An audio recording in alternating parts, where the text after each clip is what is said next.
Hello दोस्तों, स्वागत है हमारे नए वीडियो में। आज की वीडियो में हम लोग एक रोमांटिक ड्रामा मूवी को एक्सप्लेन करने वाले हैं। और हाँ, ये कोई आम रोमांस नहीं, इसमें रोबोट के साथ प्यार है, धोखा है और गुलू गुलू का सीन है। इस मूवी की शुरुआत एक सुपरमार्केट से होती है। यहाँ हम एक एरिस नाम की लड़की को देखते हैं। तभी एक जोस नाम का लड़का आता है जो एरिस को ऐसे घूर रहा था जैसे दुकान में सेल लगी हो और वो आखिरी पीस बचा हो। एरिस भी जोस को नोटिस करती है। इन दोनों की नजरें मिलती है और दोनों को पहली नजर में ही प्यार हो जाता है। Love at first sight type situation. अब ये लोग साथ में घूमते हैं, बात करते हैं और धीरे धीरे गुलू गुलू मूड ऑन हो जाता है। जोस एरिस को अपने दोस्तों से मिलवाने के लिए ले जाता है। यहाँ एरिस उससे कहती है, तुम्हारी दोस्त कैट मुझे बिल्कुल पसंद नहीं करती। जोस कहता है, कैट ऐसे ही है, उसकी बातों का बुरा मत मानो। इसके बाद ये लोग अंदर जाकर कैट से मिलते हैं। यहाँ उनके दोस्त पैट्रिक और इलाई भी आए हुए थे। ये सभी लोग जिस घर में थे वो घर सरगे का था। वैसे तो सरगे कैट का बॉयफ्रेंड था, लेकिन एरिस को देखते ही उसके दिल की जीपीएस लोकेशन चेंज हो गई। अब उसकी निगाह है एरिस पर टिक गई। एरिस और जोस लंबे सफर से आए थे तो एरिस ऊपर जाकर नहाने चली जाती है। इतनी देर में शांति का एक सीन मिला, वरना मूवी पूरी गुलू गुलू दर्शन है। इसके बाद जब सब लोग बैठे होते हैं तो पैट्रिक अपनी और इलाई की लव स्टोरी सुनाता है कि कैसे पहली नजर में प्यार हुआ था। उसकी कहानी सुनकर एरिस बोलती है, मेरी भी कहानी कुछ ऐसी ही है। लेकिन जैसे ही वो अपनी कहानी सुनाने लगती है उसे लगता है कोई उसकी बात पर ध्यान ही नहीं दे रहा। सिचुएशन ऐसी थी जैसे स्कूल में बच्चे टीचर के नोट्स के बजाय खिड़की से बाहर देख रहे हो। अब आता है ट्विस्ट। सरगे के बारे में हमको पता चलता है कि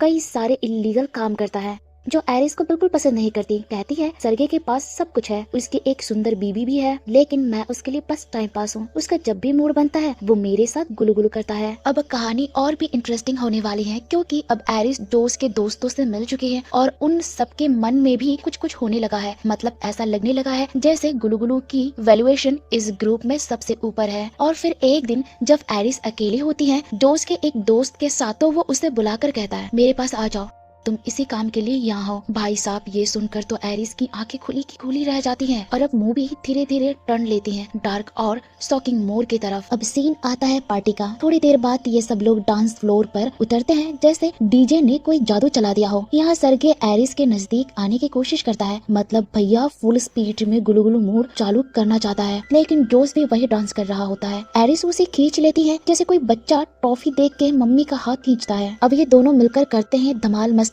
डांस में भी रोमांच सा लगता है। रात को सोने से पहले जोस और एरिस इतने इंटीमेट हो जाते हैं जैसे रोमांटिक सीरीज का क्लाइमैक्स चल रहा हो। लेकिन तभी एरिस कुछ बोलने लगती हैं। जोस कहता है, चुपचाप सो जा, बकबक बंद कर। और लिटरली अगले ही सेकंड में मैडम सो भी जाती हैं। मतलब ऐसा सोती है जैसे कोई पावर ऑफ बटन दब गया हो। सुबह उठते हैं, प्लान बनता है नदी घूमने का। जोस बहाना मारता है, मेरा मन नहीं है, तू अकेली जा। एरिस भी जैसे कहती है, ठीक है बाबा, और निकल पड़ती है। अब जोस जैसे ही अकेला होता है, भाई साहब सीधा फोन में पेन ड्राइव लगाता है जैसे कोई सीक्रेट मिशन स्टार्ट कर दिया हो। उधर एरिस नदी के किनारे टहल रही होती है, तभी उसे जेब में एक चाकू मिल जाता है। मतलब जंगल में मंगल करने की पूरी तैयारी हो गई। अब वहाँ आता है सरगे। हाँ, वही जो हर टाइम गुलू गुलू के लिए तैयार रहता है। सरगे अब फिर से फ्लर्टिंग चालू कर देता है। एरिस कहती है, मुझे वापस जाना चाहिए, लेकिन सरगे कहता है, गेस्ट हाउस आई हो, थोड़ा टाइम तो दे दो बेबी। फिर सरगे हाथ में सनस्क्रीन लेकर कहता है, मेरी पीठ में लगाओ न जानू। और जैसे ही एरिस का हाथ पकड़ता है बोलता है, कैट की परमिशन है और तुम तो इसी काम के लिए आई हो। लेकिन सीन बदल जाता है। कुछ देर बाद एरिस दिखाई देती है पूरी की पूरी खून में लथपथ। डरावना नहीं, शॉकिंग सीन, जैसे कोई robot version of Kali mood में आ गया हो। एरिस बोलती है, मैंने उसे रोका, लेकिन वो जबरदस्ती करने वाला था। वो मुझे मारना चाहता था, इसलिए मुझे उसे खत्म करना पड़ा। जोस फिर से वही डायलॉग मारता है, सो जा। और यार मैडम फिर से सो जाती हैं। अब पब्लिक समझ जाती है ये लड़की नहीं रोबोट है। अब सब लोग एरिस को बांध देते हैं और प्लान बनाते हैं कि पुलिस को कह देंगे कि सरगे के साथ जो भी हुआ इसने किया। जोस इलाई से कहता है, जा पुलिस को फोन कर, मैं एरिस को लास्ट टाइम गुड बाय बोलना चाहता हूँ। अब जोस एरिस को ऑन करता है। जैसे ही ऑन होते ही एरिस पूछती है, क्यों बांध दिया मुझे, क्या चल रहा है यहाँ, मेरी बेवफाई डाउन है क्या? जोस बोलता है, तू रोबोट है और मैंने तुझे खरीदा था, तुझ में जितनी भी इमोशंस है सब फेक है। अब वो अपने फोन से उसे कंट्रोल करने लगता है जैसे सस्ते में लाया गया डॉल हो। पर एरिस बोलती है, मुझे सब याद है, तुमसे मिली थी, साथ घूमी थी। जोस बोलता है, अरे वो सब प्री लोडेड मेमोरी है बेबी, सुपरमार्केट में नहीं मिली थी, डिलीवरी आई थी घर पे। जैसे ऑनलाइन शॉपिंग। अब हमें फ्लैशबैक में दिखाया जाता है जब रोबोट कंपनी ने एरिस को डिलीवरी किया था। कंपनी कहती है ये रोबोट सेफ है, जानवर, इंसान, यहाँ तक कि मच्छर को भी हर्ट नहीं करेगी, न झूठ बोलेगी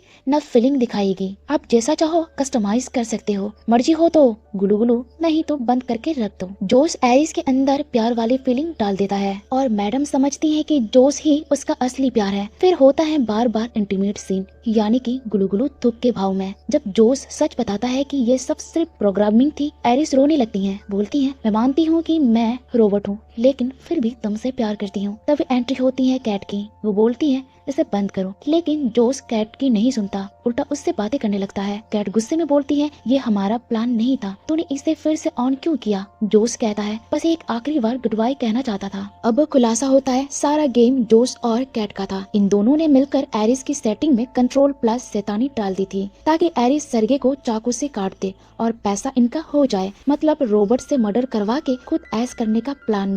वाह भाई। लेकिन असली गदर तो अब शुरू होता है। एरिस को जैसे ही शक होता है वो धीरे धीरे चाकू की ओर बढ़ती है और जैसे ही जोस उससे सॉफ्टवेयर अपग्रेड के बहाने पकड़ने आता है, एरिस उसे दे देती है एक जोरदार देसी मुक्का, ऐसा पंच कि जोस का नेटवर्क ही उड़ जाता है। कैट देखती रह जाती है जैसे टीवी पे इंडिया पाकिस्तान का मैच हो रहा हो और बैट्समैन में सीधा बॉल को चांद पे भेज दे। अब एरिस जोस का फोन उठाती है और वहाँ से निकल जाती है और उधर जोस इलाई के पास जाता है और पूरी बुराई की कहानी बताता है। हाँ भाई, मैंने ही सेटिंग छेड़ी थी ताकि सरगे कटे और पैसा हम लूटे। तीनों बंटवारे की मीटिंग करते हैं। इलाई कहता है तो भाई एक हिस्सा पैट्रिक को भी दो। जोस बोलता है पैट्रिक क्यों भाई, वो तो टोस्टर है। तभी कांटे से बड़ा ट्विस्ट, पैट्रिक भी रोबोट निकला, मतलब पूरा फ्रेंड सर्कल ही आर्टिफिशियल बुद्धि में डूबा हुआ है। तीनों ने बंटवारा करने का प्लान बना लिया, लेकिन पुलिस से पहले एरिस को पकड़ना था ताकि सेटिंग वापस नॉर्मल कर दे और कोई शक ना हो। अब एरिस एकदम गेम में वापस आती है। जोस का फोन लेकर खुद अपनी सेटिंग्स चेंज कर लेती है, इंटेलिजेंस 100% कर देती हैं। अब एरिस बनी मास्टरमाइंड। वो सोचती है चुपचाप जोस की कार तक जाऊंगी, फोन से वॉइस कमांड देकर कार खोलूंगी और भाग जाऊंगी। लेकिन तभी एंट्री होती है पैट्रिक और इलाई की, और यह एक और इमोशनल टाइप मोड। पैट्रिक बोलता है हाँ मैं रोबोट हूँ, लेकिन फीलिंग्स मेरे असली हैं। इलाई भी रोमांटिक मोड में, मैं भी तुमसे प्यार करता हूँ। तभी जोस का फोन बजता है। इलाई को शक हो जाता है कि एरिस कहीं आसपास है। सबके बीच गन की फाइट शुरू होती है और गलती से इलाई को लग जाती है गोली। अब एरिस जल्दी से कार में बैठ जाती है, लेकिन कार तो चालू ही नहीं होती। वॉइस कमांड जोस की चाहिए थी, तो एरिस अपनी आवाज चेंज करने की ट्राई करती है और बाहर जोस आता है पत्थर लेकर, सीधा कार का शीशा तोड़ने लगता है। शीशा टूटने ही वाला था, लेकिन तभी ब्रूम कार चल पड़ती है। एरिस जोस को छोड़कर निकल जाती है, full fast and furious mode. उधर जोस अब और भी पगला जाता है। वो सरगे के फोन से पुलिस को कंप्लेन करता है कि मेरी कार चोरी हो गई है, लेकिन कार अपने आप बंद हो जाती है और लॉक हो जाती है। अब जोस फोन करता है एरिस को, बोलता है बेबी चलो सब ठीक कर देते हैं। ब्लेम डाल देते हैं पैट्रिक पर, लेकिन अब एरिस कोई पुरानी एरिस नहीं थी। उसका दिमाग अब गूगल एआई से भी तेज था। वो बोलती है तुझे मुझसे मर्डर करवाया, अब ब्रेकअप टाइम है। अब जोस फिर से एविल मोड ऑन करता है। वो पैट्रिक को रीसेट करता है इलाई के थंब से। अब पैट्रिक को जोस दिख रहा था इलाई की जगह। जोस पैट्रिक का एग्रेशन 100% करता है और हुक्म देता है जा एरिस को ढूंढ और खत्म कर। अब एरिस कार से बाहर निकलने की कोशिश कर ही रही होती है, लेकिन तभी पुलिस की एंट्री होती है और अब असली एंडिंग का तगड़ा खेल शुरू होता है। एरिस पुलिस को देखकर अपनी लैंग्वेज तुरंत चेंज कर लेती है, मतलब जैसे कोई लड़की एक्स को देख के हेयर स्टाइल चेंज कर लेती है। पुलिस वाला कंफ्यूज हो जाता है, ये क्या बोल रही है भाई? एरिस जर्मन बोलती है क्योंकि बेचारी झूठ बोल ही नहीं सकती, प्रोग्रामिंग का फॉल्ट भी है भाई। पर पुलिस वाले को उसकी बातों से कुछ समझ आए या न आए, गाड़ी में रखा चाकू तो क्लियरली दिख गया। पुलिस बोला अबे ये तो मर्डरी वाइब्स है। एरिस को तुरंत हथकड़ी पहना दी जाती है, लेकिन तभी एंट्री होती है एंग्री यंग मैन पैट्रिक की।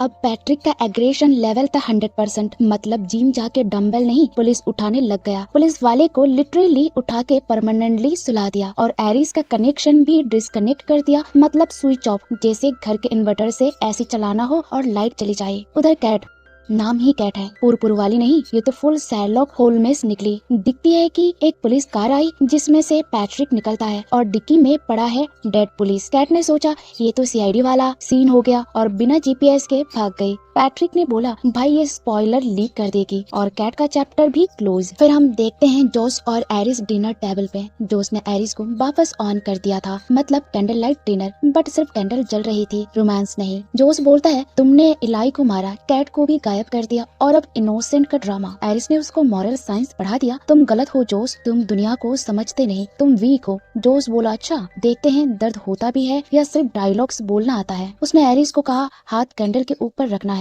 और एरिस ऐसा भी करती है। मतलब ये टॉर्चर था या वैक्स का स्पा। तभी कंपनी से कॉल आता है, हेलो एरिस रेडी है या फ्राई कर दिया। जोस तुरंत गुस्से में पलट के देखता है तो एरिस अपना हाथ लगभग चला देती है। जोस एरिस को गन दे देता है, अपने आप को शूट करो। एरिस जिसे इमोशंस का वर्जन 2.0 मिल चुका था, यानी जोस ने डिनर टेबल पर बैठे बात करते वक्त ही एरिस की इंटेलिजेंस को 100 से 0 कर दिया था, इसीलिए एरिस जोस की हर बात मानने लगी थी। उसके बाद एरिस जोस के बातों के ऊपर आकर खुद को सूट भी कर लेती है। कुछ ही देर बाद कंपनी के लोग आते हैं एरिस को ले जाने। उनके साथ एक फेक पुलिस बनकर पैट्रिक भी आ जाता है। एक बंदा बोलता है इसका फेस फेमिलियर लग रहा है, यानी कि कहीं देखा देखा सा। अरे भाई अब तक तो मीमी बन गया होगा पैट्रिक का। तभी उनमें से एक बंदा बोलता है जो भी हुआ मेमोरी कार्ड से पता चलेगा, और यही था ट्विस्ट, मेमोरी कार्ड सेफ था, मतलब सब रिकॉर्डिंग उसमें था, फुल एविडेंस। जोस तो लिटरली हिल गया। वी लाइक अरे अरे ये तो ब्लैक बॉक्स निकला। पैट्रिक ने एक आदमी को मार दिया, दूसरा भाग गया, लेकिन एरिस रिबूट हो चुकी थी। इस बार वो पैट्रिक को हर्ट नहीं कर पाती क्योंकि सिस्टम रीसेट होने के बाद इमोशंस फैक्ट्री रीसेट। एरिस बोलती है पैट्रिक जोस तुमसे प्यार नहीं करता, सिर्फ यूज कर रहा है, याद करो इलाई को। और वही लाइन रिपीट करती है जो पैट्रिक ने कभी इलाई को बोली थी।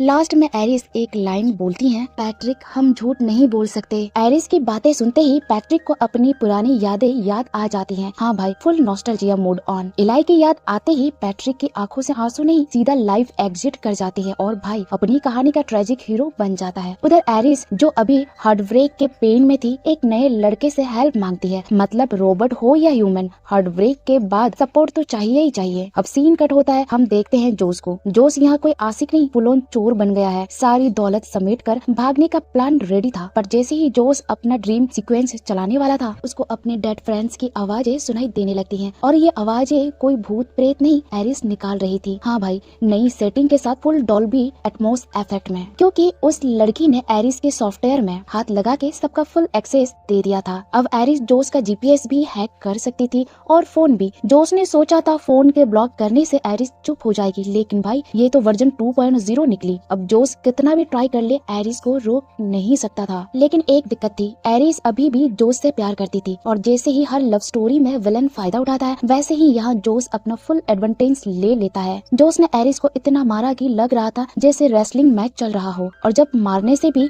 मन नहीं भरा तो फाइनली जोस ने गन निकाली और एरिस के पेट में गोली मार दी। जैसे ही हार्ड डिस्क फॉर्मेट करते हैं ना, वैसे मेमोरी डिलीट करने का प्लान था भाई का। पर हीरो जब मार खा के सीखता है तब कुछ नया करता है।